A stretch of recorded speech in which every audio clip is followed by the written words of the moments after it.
Arithmetic progression. What is arithmetic progression?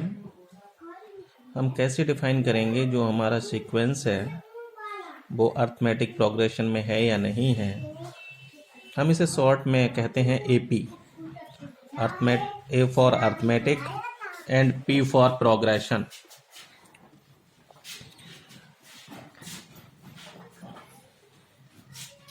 Sequence है 3, 5, 7, 9, 11, 13।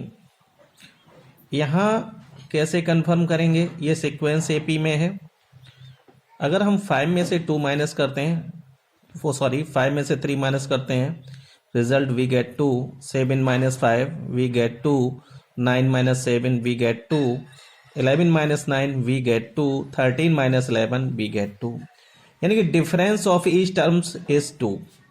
Difference जो है ईच टर्म में क्या है, सेम है। और आपको हम ये भी बता दें इस सीरीज में, और जो फर्स्ट टर्म है वो क्या कहलाएगा, आपका ए, और इस डिफरेंस को कहेंगे हम कॉमन डिफरेंस। इस डिफरेंस को क्या कहेंगे, कॉमन डिफरेंस। अगर फर्स्ट टर्म ए है और कॉमन डिफरेंस जो 2 है उसे हम डिनोट करते हैं डी से, तो कॉमन डिफरेंस इज डी। अब यहां आपने क्या देखा, यहां पर फर्स्ट टर्म था जो डिफरेंस 2 था।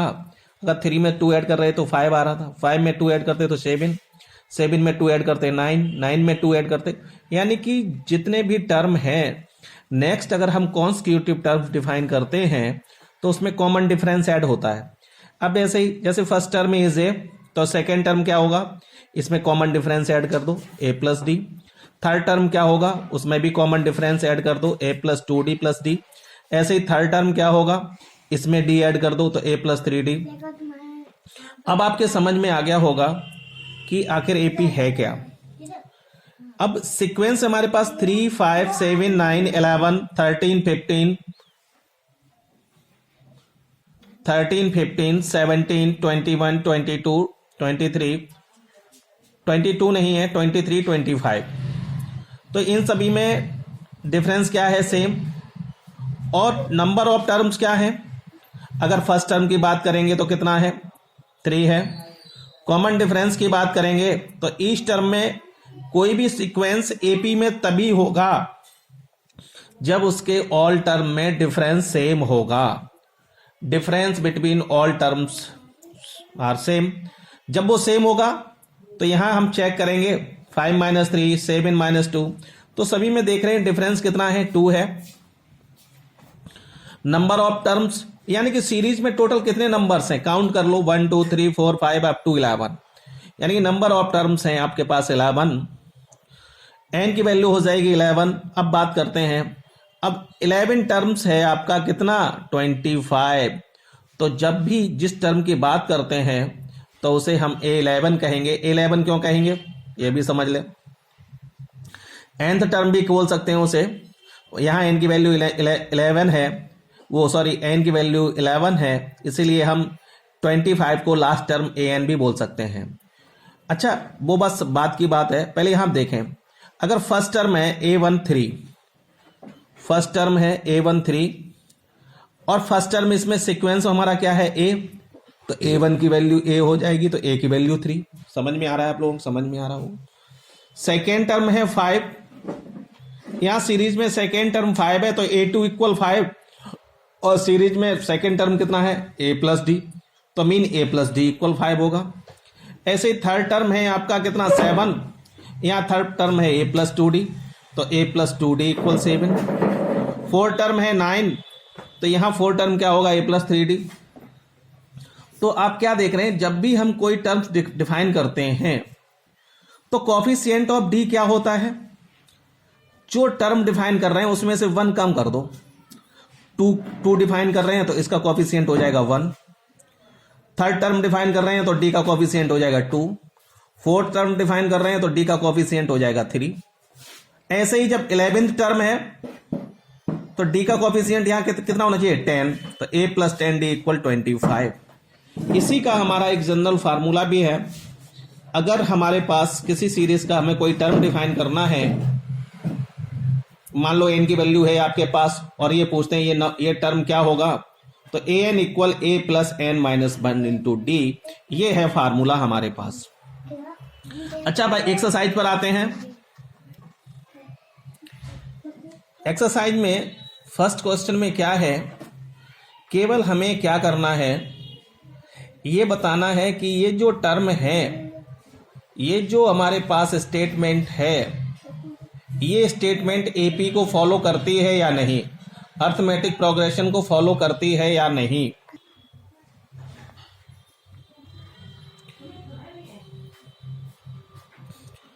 द टैक्सी, अब ये स्टेटमेंट है, the taxi fare after each kilometre when the fare ₹15 for the first kilometer and ₹8 for each additional kilometer।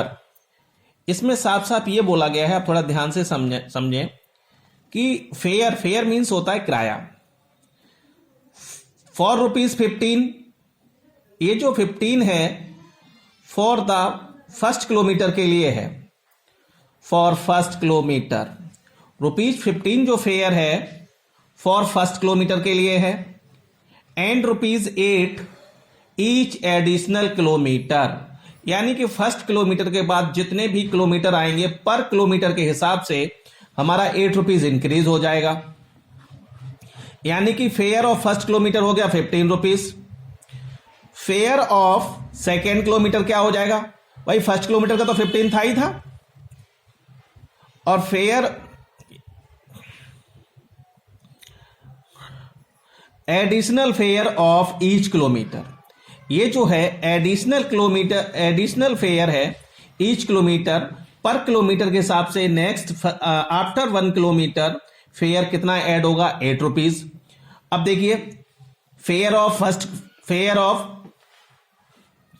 Second kilometre क्या हो जाएगा भाई, ये तो बात कंफर्म हो गई, फर्स्ट किलोमीटर का तो ₹15 है, सेकेंड किलोमीटर का कितना हो जाएगा भाई, 15 तो लगना ही फर्स्ट का, और सेकेंड का 8 उसमें ऐड हो जाएगा तो 23 हो जाएगा।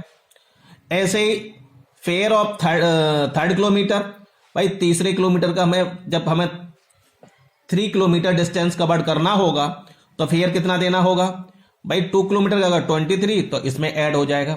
कहने का मतलब ये समझ लें, जो एपी है, एपी का सीक्वेंस इसमें प्राप्त हो जाएगा। क्यों, सभी में जो कंटिन्यूसली डिफरेंस है वो 8 का है।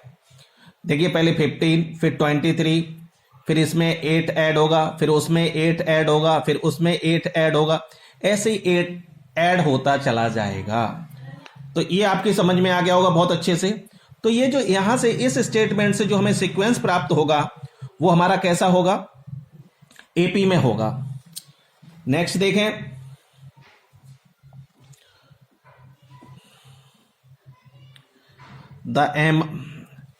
the amount of air present in the cylinder में जो एयर है, when a vacuum pump, cylinder में क्या है, एयर है, और इसे एक वैक्यूम पंप के द्वारा रिमूव किया जाता है। और वन टाइम में जो एयर रिमूव होती है 1/4 ऑफ द सिलेंडर एयर, जितनी हमारे सिलेंडर में एयर है उसका 1/4 वो रिमूव हो जाती है।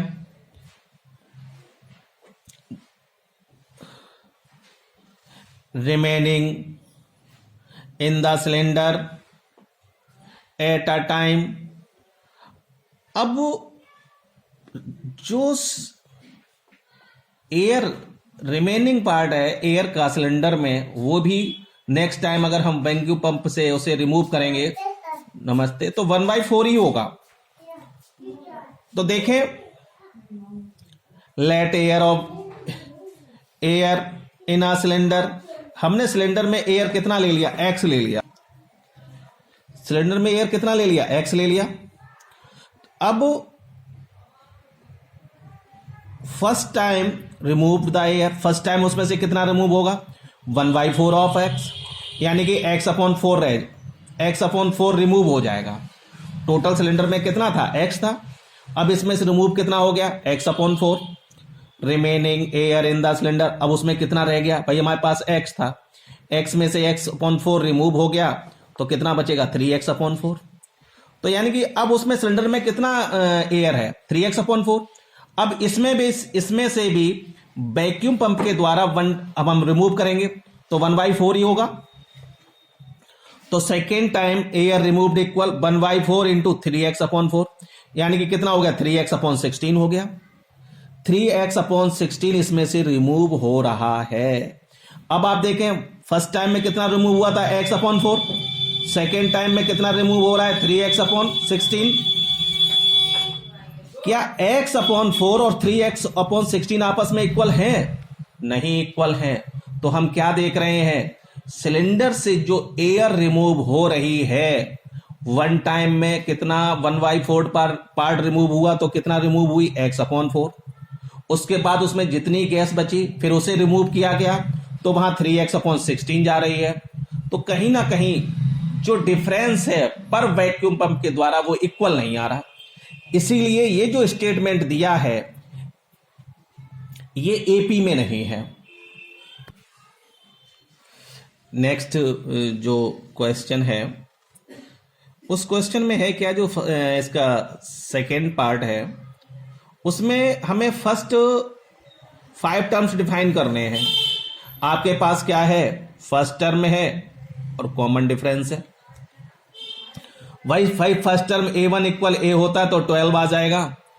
a2 इक्वल क्या होगा a+d। मैंने आपको अभी बताया है कि जब भी हम जो टर्म डिफाइन करेंगे उसमें कोफिशिएंट ऑफ 1 उसमें से 1 माइनस हो जाएगा। तो value of a is 10 and d is 10, तो 10 + 10 कितना हो जाएगा 20। ऐसे ही थर्ड टर्म डिफाइन करेंगे तो a + 2d। Value of a is 10 और 2 × 10 20 और प्लस 10 30। ऐसे ही आप a4 डिफाइन कर लेंगे, a5 डिफाइन कर लेंगे। तो आपकी समझ में आ रहा होगा कि जब भी हमारे पास फर्स्ट टर्म और कॉमन डिफरेंस होगा तो हम उस सीक्वेंस का कोई भी टर्म डिफाइन कर सकते हैं। मान लो ऐसे अगर हमें a19 करना होता तो a + 18d हो जाता। ऐसे ही क्वेश्चन नंबर नेक्स्ट क्या है, देखिए value of a is 2 -2, d is 0। वही तो a1 equal a -2, a2 equal a + d -2 + 0, a3 equal a + 2d तो 2 × 0। कुल मिला के सारे जो टर्म्स हैं वो -2 ही आएंगे। क्या आएंगे -2।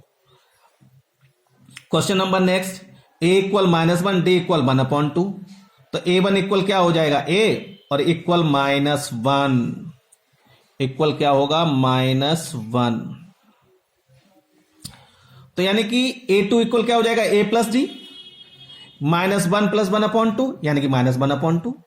a3 इक्वल a कितना है -1 तो 2 × 1/2 तो -1 + 1 क्या आ जाएगा 0।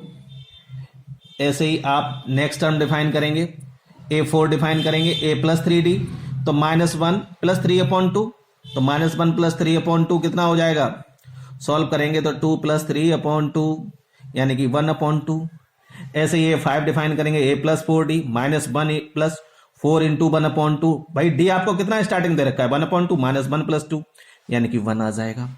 तो कुल मिला के आप समझ गए होंगे कि हम इसमें टर्म्स कैसे डिफाइन करेंगे। नेक्स्ट क्वेश्चन में हमें सभी में कॉमन डिफरेंस डिफाइन करना है ओनली। भैया कॉमन डिफरेंस डिफाइन करने के लिए कोई ज्यादा भेद थोड़े हैं, कॉमन डिफरेंस कोई ज्यादा भेद नहीं है।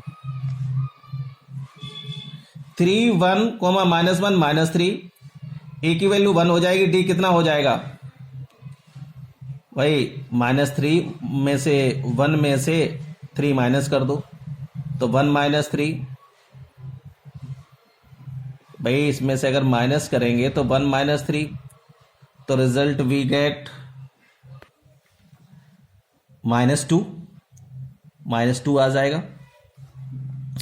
ऐसे ही इसका कॉमन डिफरेंस डिफाइन करेंगे तो -1 में से -5 माइनस करेंगे, -1 में से माइनस करना है -5 माइनस प्लस हो जाएगा, 5 में से बन जाएगा 4।